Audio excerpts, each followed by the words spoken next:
ইতিহাস লিখিবলৈ যি গৱেষণাৰ প্ৰয়োজন সেই গৱেষণা কিন্তু ৯৯ চনৰ আমি যিখন ৰাস মহোৎসৱ উদযাপন কৰিম তাত সিদ্ধান্ত ল'লে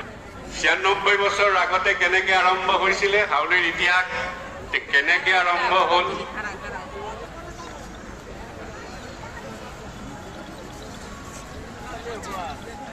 বাকী